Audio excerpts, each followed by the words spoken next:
Hello दोस्तों, अगर आप भी इग्नू में पढ़ रहे हैं और आपने इग्नू में पहले एग्ज़ाम दिया है और आपका रिजल्ट आ चुका है जिसमें आप कुछ सब्जेक्ट के अंदर आपकी बैक आ गई है, आप कुछ सब्जेक्ट में फ़ेल हो चुके हैं, तो ऐसी स्थिति में क्या करना चाहिए, इसका सटीक जवाब इग्नू से नहीं मिल पाता।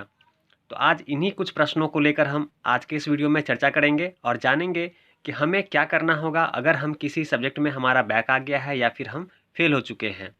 क्या हम दोबारा एग्ज़ाम दें या फिर रीवैल्यूएशन करें?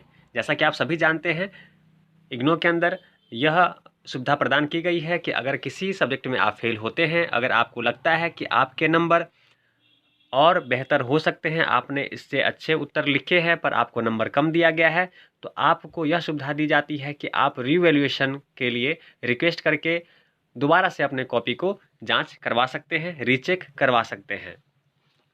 अगर आप श्योर हैं कि अगर जिस सब्जेक्ट में आपकी बैक आई है उसमें आपने अच्छे लिखे थे, अच्छे नंबर आपको आने चाहिए थे, कॉपी आपकी सही से चेक नहीं हुई है, ऐसी स्थिति में ही आप रीवैल्यूएशन के लिए प्रोसेस में डालें। क्योंकि अगर आप कंफर्म नहीं हैं और रीवैल्यूएशन डालेंगे तो चूँकि यह कॉस्टली है तो आपके पैसे भी बर्बाद हो सकते हैं। तो यह आप जब भी रीवैल्यूएशन डालें तो सोच समझ के डालें कि आपने किस प्रकार के उत्तर लिखे थे, क्या मुमकिन है कि जो नंबर आपको दिए गए हैं उससे बेहतर आपके नंबर आ सकते हैं, तो ही रीवैल्यूएशन के लिए आप रिक्वेस्ट करें। पहला ऑप्शन आपके सामने यह है कि अगर किसी सब्जेक्ट में आपकी बैक आती है तो आप यह पहला स्टेप ले सकते हैं। दूसरा स्टेप क्या है, इसके बारे में चर्चा करते हैं।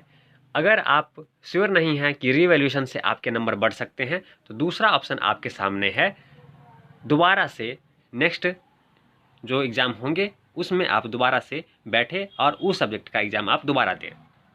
इसमें क्या होगा, मात्र आपको 200 रुपये जो कि पर सब्जेक्ट की फ़ी होती है, एग्ज़ाम फॉर्म फिलअप करें और दोबारा से उस सब्जेक्ट का एग्ज़ाम दे दें।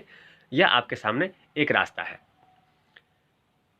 चूँकि रीवैल्यूएशन में जब आप सबमिट करते हैं तो वहाँ आपको तुरंत रिजल्ट नहीं आता, और मान लीजिए आपका रिजल्ट नहीं आया, चाहे रीवैल्यूएशन का हो या फिर रीवैल्यूएशन से पहले एग्ज़ाम का ही रिजल्ट क्यों ना हो, वह मान लीजिए अब नहीं आया और नेक्स्ट एग्ज़ाम का लास्ट डेट आ रहा है, तो यहाँ सिर्फ आप अपने विवेक से काम ले सकते हैं कि आपने जो पूर्व के एग्ज़ाम दिए हैं उसके आंसर आपने किस प्रकार दिए हैं, किस प्रकार के नंबर आ सकते हैं, उसी के अनुरूप आप आगे डिसीजन लें कि आपके रिजल्ट अगर नहीं आए हैं तो दोबारा उस एग्ज़ाम सब्जेक्ट के फॉर्म भरे या नहीं।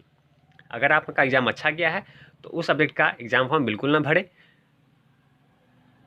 यदि आपको डाउट है कि मैं शायद पास नहीं होऊंगा या बैक आ सकती है तो आप एग्ज़ाम फॉर्म भर लें, जैसे उसका रिजल्ट आता है तो आप फिर उस सब्जेक्ट का एग्ज़ाम ना दें।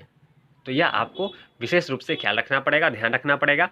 और आपको बता दूं कि अगर आप एग्ज़ाम देना चाहते हैं दिसंबर 2022 में, चाहे किसी नए सब्जेक्ट का या फिर जिसमें आपकी बैक आ चुकी है उसका, तो आपके पास मात्र 8 से 9 दिन समय बचे हैं कि आप दिसंबर एग्ज़ाम के लिए एग्ज़ाम फॉर्म फिलअप कर सकें और एग्ज़ाम में बैठ सकें। क्योंकि एग्ज़ाम में बैठने के लिए आपको एग्ज़ाम फॉर्म सबमिट करना अनिवार्य होता है, उसके लिए मात्र 8 से 9 दिन बचे हैं, जो कि 10 नवंबर एग्ज़ाम फॉर्म फिलअप की लास्ट डेट है। अगर दिसंबर में आप एग्ज़ाम देना चाहते हैं तो 10 नवंबर से पहले पहले या 10 नवंबर तक अपने एग्ज़ाम फॉर्म को फिलअप कर लें। इसके लिए पर सब्जेक्ट आपको 200 रुपये जो इसका चार्ज है, फ़ी है, वो पे करना पड़ेगा।